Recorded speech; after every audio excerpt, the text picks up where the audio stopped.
This is the Farm Monitor. For over 50 years, your source for agribusiness news and features from around the Southeast and across the country, focusing on one of the nation's top industries, agriculture. The Farm Monitor is produced by one of the largest general farm organizations, the Georgia Farm Bureau. Now here are your hosts, Ray DeLessio and Kenny Bergamy. Alrighty, welcome to another adventure known as the Farm Monitor. As you just heard, he is Kenny.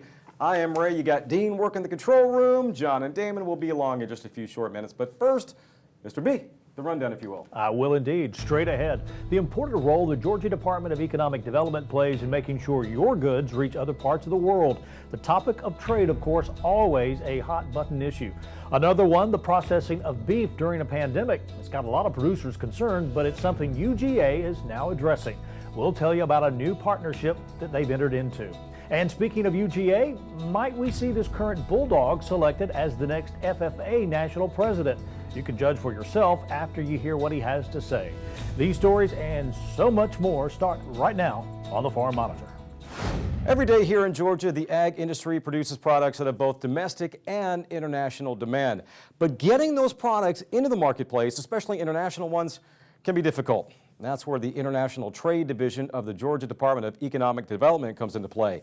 John Holcomb explains. In the past few years, Georgia has become a powerhouse for international trade thanks to its ports and thanks to producers in Georgia that produce products that have global demand, like cotton and poultry. One other aspect responsible for Georgia's international success can be attributed to the Georgia Department of Economic Development, a state agency designed to help Georgia's businesses. We are essentially the sales and marketing arm for the state of Georgia. So our primary role is to grow investment and grow jobs all across the state of Georgia. And we do that in a number of different ways. There's 7 or 8 different divisions that make up the Department of Economic Development. We have a tourism team. We have a team that's focused on bringing new investment into the state and helping existing industry expand. The Georgia Council for the Arts, centers of innovation that touch our major industry sectors, a marketing and communications team, the Georgia Film Office. So we have several different divisions that really help contribute to that mission. Of their many divisions, one of them is an international trade division that helps get Georgia products into global markets. The role of my team is to work with companies in Georgia that are really looking to increase their global sales markets. So any Georgia business, regardless of where you are, regardless of their size or their industry focus, if they are looking for new international customers, looking to diversify their revenue stream, those are the companies that we focus on in terms of the work of the International Trade Division. As part of their team, they have representatives in 12 markets that help by basically providing any helpful information to those in Georgia wanting to get their products into new markets. So first, with help from our international representatives in 12 different markets, we're able to provide initial market assessments to companies that are in the exploring phase of potentially entering a new market. So that means providing information on competitors, pricing, taxes, and tariffs. In some cases, we can do a landed cost analysis. Another big thing is regulations. So whether there are any restrictions on GMOs or use of pesticides, any relevant phytosanitary standards. In the case of retail food and beverage, whether there are any packaging and labeling requirements. So things like that are typically included in our market assessments for ag companies. Second, we also provide business partner identification reports for ag companies who are committed to a particular market. So this is essentially a list of potential buyers that our international representatives have vetted and reached out to. And that list is, of course, sorted by the buyer's level of interest. So these buyers can include farms and fisheries for Georgia feed producers and ag chemical companies or ag machinery and equipment manufacturers, or it can include other importers like wholesalers or distributors and retailers. So it all depends on the Georgia company's particular business model and their ideal customer. For more information on the Department of Economic Development and their trade division, simply go to georgia.org. Now make sure to tune in next week as I discuss another aspect of trade and dive into how fruit and vegetable growers here in Georgia are being affected by imports from Mexico. For now though, in North Georgia, I'm John Holcomb. With Georgia being considered the poultry capital of the world, it's imperative that meat processing facilities remain operational despite the ongoing pandemic. And as Damon Jones reports, it's an issue the University of Georgia is taking head on in a new collaborative research effort funded by the USDA. Having fresh, readily available meat at all times is a luxury that we as consumers have come to expect. However, getting it from the field and into the fridge requires multiple steps along the way, including processing. It's the reason there's so much uncertainty throughout the industry, with an alarming number of facilities being shut down due to the COVID-19 outbreak. It's a major loss for the processor. The consumers may not get the product, and the prices in the market may go up. And on the production side, the producers of these animals or birds cannot send them out for processing. With time equaling money, any delay can have a major impact on the farmer's operation, considering their tight margins. It's why the University of Georgia has partnered with Kansas State in evaluating different approaches to keep processing plants open while also maintaining worker and consumer safety. So one of the things that obviously we're looking at in this project is about the transmission of the SARS-CoV-2 from person to person, which we know from facts that there is, but we want to understand and have some scientific data to back that. The second part of that is we're trying to understand the transmission of the SARS-CoV-2 virus from individuals onto food contact surfaces or perhaps even onto the food. Right now, there is no information available out there that shows that there is a risk, but still we want to scientifically validate that information so that the consumers have the peace of mind when they consume the product. They don't have the risk of transmission of the virus from the food to the humans. However, human-to-human transmission is a completely different story.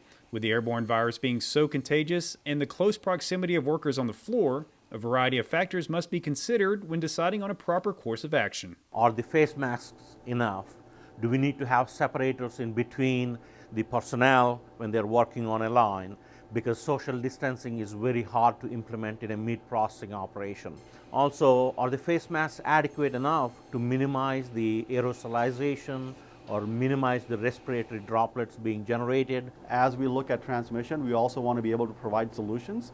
So in this scenario, we're going to be looking at some of the sanitizers or decontamination strategies to look at how can we decontaminate these surfaces from SARS-CoV-2 and prevent some cross-contamination, if at all. Even though this project is slated to span the next couple of years, the processing facilities won't have to wait near that long to receive some of those solutions.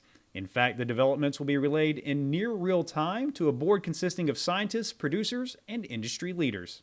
As the research is being done, simultaneously we'll keep updating our collaborators and our scientific advisory group, as well as reach out to the industry, and so we can provide this information, timely information, to the meat and poultry processing operations. Reporting from Athens, I'm Damon Jones for the Farm Monitor. All right, great job, Damon. Well, in the history of the FFA, it's happened only 3 times. A student from Georgia named as National FFA President. After the break, could Newton County's own Doss Harper be next?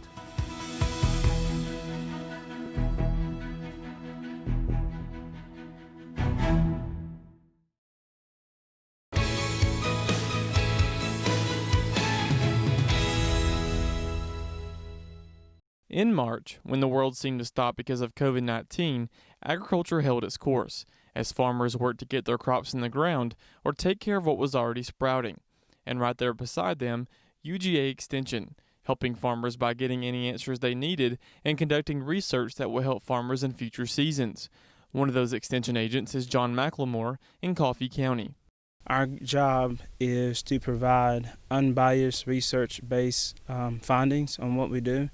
So if we have growers using things that does not provide a yield benefit, or it's not helping their crop and it's not paying out, and they're not getting a good return on their investment, then what is the point of them using it? I have a great relationship with my farmers and with my industry people. However, my duty is to be farmers first and just make sure they are well supported and well knowledgeable about the things they're using inside of their crops. In an age of already down prices, the pandemic just adds more stress to the fact that farms often struggle financially, which is why the research they do is so important, as it goes from the counties to all over the state to help producers be more profitable. A lot of the way we do the research projects are based upon how farmers do things in this county, and sometimes we use it for helping the scientists over in Tipton, Georgia, helping them spread information out throughout the state of Georgia.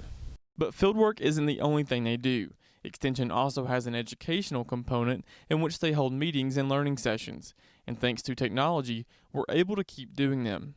We're very traditionally heavy on bringing groups of people together and educating them with bringing specialists in, or maybe going out in the field and doing field visits and having a field day. So that all came to a halt, literally, and I myself and many of my other colleagues across the state, what we're talking about, what I did today is very similar to what many agents were doing and still are doing, is holding virtual meetings using Zoom. I'm very familiar with Zoom now. Before I just used to be a participant, and now I know how to record my sessions and share them on YouTube, and never had to do that before. Burke says that things went well with the virtual meetings and ended up reaching even more people than they would have in person once they were posted on social media platforms. We have fairly good participation, but really after the fact, people could go and watch it anytime they wanted. We would share it on Facebook, and then I created a YouTube page for my work videos specifically. And then more views came after the fact. So I think prior to the pandemic, we were maybe in a month's time reaching about 10,000 people. And our numbers last month, I think she said, were 44,000 in just a month of reaching people that are viewing our information. Reporting in Coffee County for the Farm Monitor, I'm John Holcomb. Later this month, the National FFA will select 6 lucky students to represent the organization as part of its national officer team. A responsibility that requires 1 year of service and a lot of hard work and dedication.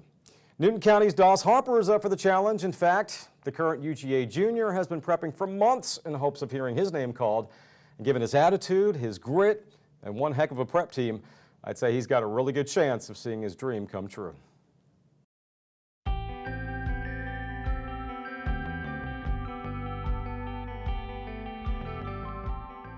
Learning to do, doing to learn, earning to live, living to serve.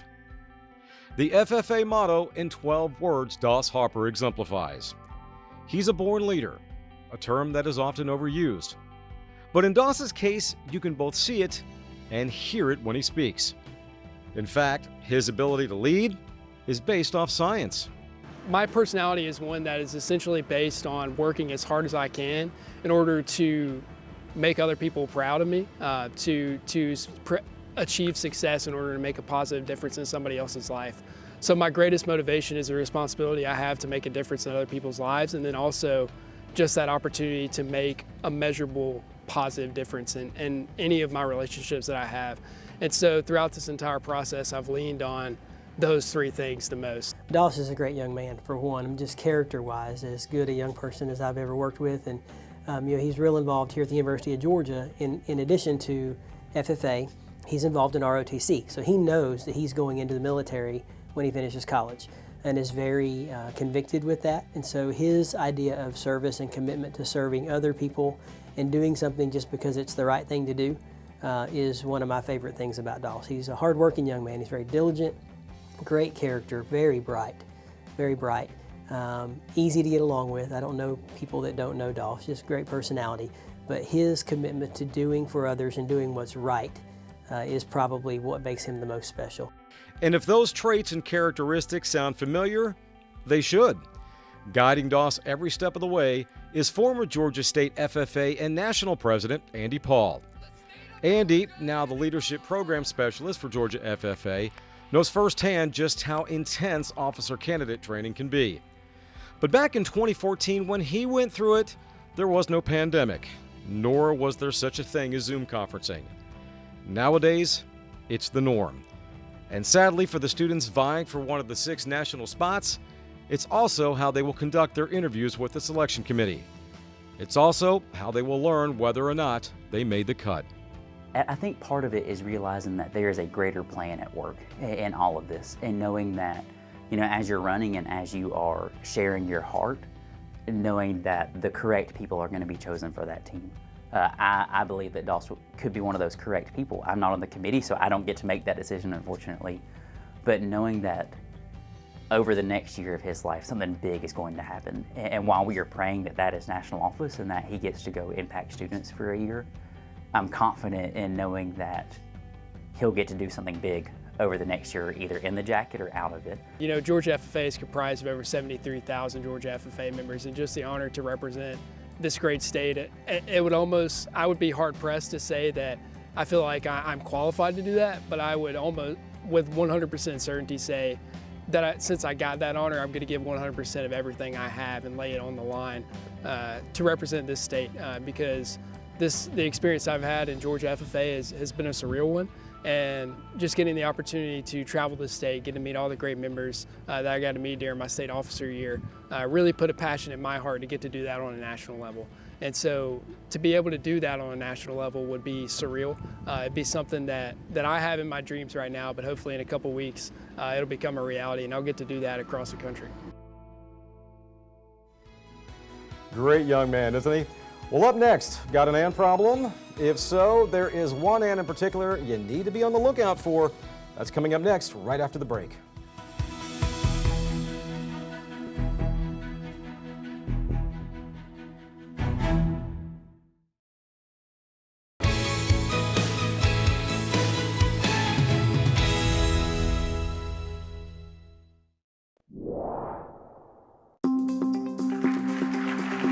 Our theme this year is the Innovation Imperative, Shaping the Future of Agriculture.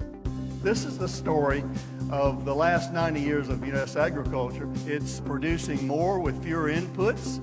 Innovation has made this possible. We know that farmers are great innovators, not only productivity-wise, but farmers are doing a much better job from a conservation perspective. We know that there are challenges ahead. There are always going to be challenges. Here's what we're going to do. USDA Agricultural Innovation Agenda. This is a department-wide effort to better align USDA resources, programs, and research to provide all farmers with the tools they need to be successful and to position American agriculture as a leader in the global effort. We're going to stimulate our innovation so that American agriculture can work toward the shared goal of increasing agricultural production by 40% while cutting the environmental footprint by half in U.S. agriculture by 2050. We're going to do research, we're going to align programs, measure metrics and data, and we're going to have a scoreboard. Innovation is the key, aligning the public and private sector, and the real question is, will you commit yourself out there in your sphere of influence to do the right thing, doing right and feeding everyone as we go forward? This is our mission, should you choose to accept it. Will you accept?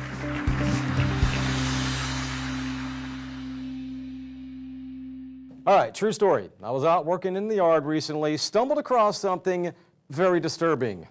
Ants, millions of them. Wasn't sure what kind, so I did some research and discovered that these are just your typical Argentine ants that we see a lot of this time of year in Georgia. However, I also learned of another type of ant that packs a nasty sting and is the ultimate invasive pest, the Asian needle ant. Well, that prompted me to reach out to my buddy Dan Suter, who's an entomologist at UGA and who himself has had many encounters with these little creatures. No ant is a good ant in my opinion, but when I read about these Asian needle ants, these things seem a little bit dangerous. Is this something that, we as residents here of Georgia should be concerned about?